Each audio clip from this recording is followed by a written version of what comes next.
சரி ஓகே விடுங்க, பிடிக்கல. அப்போ உங்களுக்கு இங்க எக்கனாமிஸ்ட் என்ன சொல்றாங்க, தமிழ்நாடு அரசு திவாலாகி கொண்டிருக்கிறது. இன்னொரு விஷயம், மீடியா இந்த விஷயம்லாம் நம்ம நோட் பண்ணவே மாட்டோம். என்னன்னா, தமிழ்நாடு அரசாங்கம் இந்த பள்ளியில் இருக்கிற மாணவர்கள்ட்ட எல்லாம், அந்த டீச்சர்ஸ் கிட்ட, சிஓ கிட்ட, ஏஓ கிட்ட எல்லாம் என்னது ஃபண்டு வசூலிங்க, நிதி வசூலிங்கன்னு மக்களிடம் பிச்சை எடுத்து 1000 கோடி ரூபாய் கலெக்ட் பண்ணியிருக்காங்க. அது தெரியுமா? தெரியாதா? தெரியாது. அரசாங்கம் இன்றைக்கு பிச்சை எடுத்து கொண்டிருக்கிறது. நிதி கொடுங்கள், நன்கொடை கொடுங்கள். ஒவ்வொரு டீச்சருக்கும் டார்கெட் சார், மினிமம் இவ்வளோ நீங்கள் கலெக்ட் பண்ணணும்னு 1000 கோடி இந்த அரசாங்கம் பிச்சை எடுத்துருக்கிறது பொதுமக்களிடம். அதை ரீசெண்டாக நிதி பங்களிப்புன்றீங்க. நீங்கள் ஒவ்வொரு டீச்சர்ஸும், ஒவ்வொரு சிஇஓவும், ஒவ்வொரு ஏஇஓவும், டிஇஓவும் இவ்வளோ டார்கெட்டை ஃபிக்ஸ் பண்ணி இந்த அரசாங்கத்துக்கு காசு கொடுக்கணும்.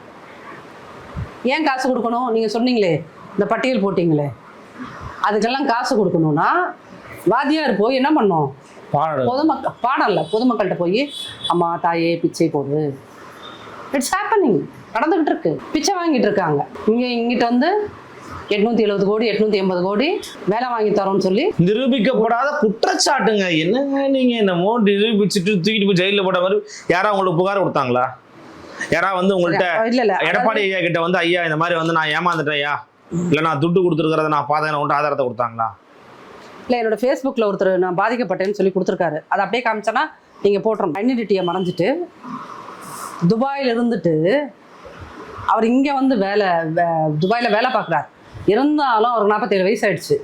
இருந்தாலும் கவர்மெண்ட் வேலையில் நம்ம கொஞ்ச நாள் பார்த்தோன்னு இருக்கணும்னு எக்ஸாம் எழுத வந்தவர்கிட்ட எனக்கு இத்தனை இது சம்பளம் கொடுங்கன்னு சொன்னேன். ஜனது காசு கொடுங்க, முதற்கட்டமாக 15 லட்சம் செலுத்துங்கள்.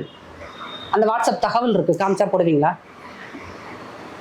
போடுவாங்க, அதெல்லாம் எங்களுக்கு இருக்கு. ஆனா இந்த விஷயம் என்னன்னா, நீங்க ஒரு குற்றச்சாட்டையே குற்றவாளி மாதிரி மாத்துறீங்க அமைச்சரை.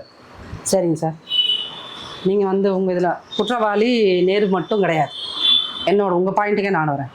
நேரு ஐயா மட்டும் குற்றவாளி கிடையாது. முதல்வர் உட்பட, அவர் டிபார்ட்மெண்ட் உட்பட இருக்கிற 35 டிபார்ட்மெண்ட்லையும் பிடிஆர் சார் தவிர்த்து மற்ற அத்தனை பேருமே ஊழல்வாதிகள். ஒத்துக்கிறீங்களா இல்லையா?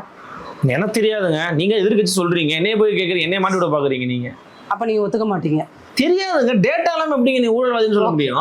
நீங்க வந்து இந்த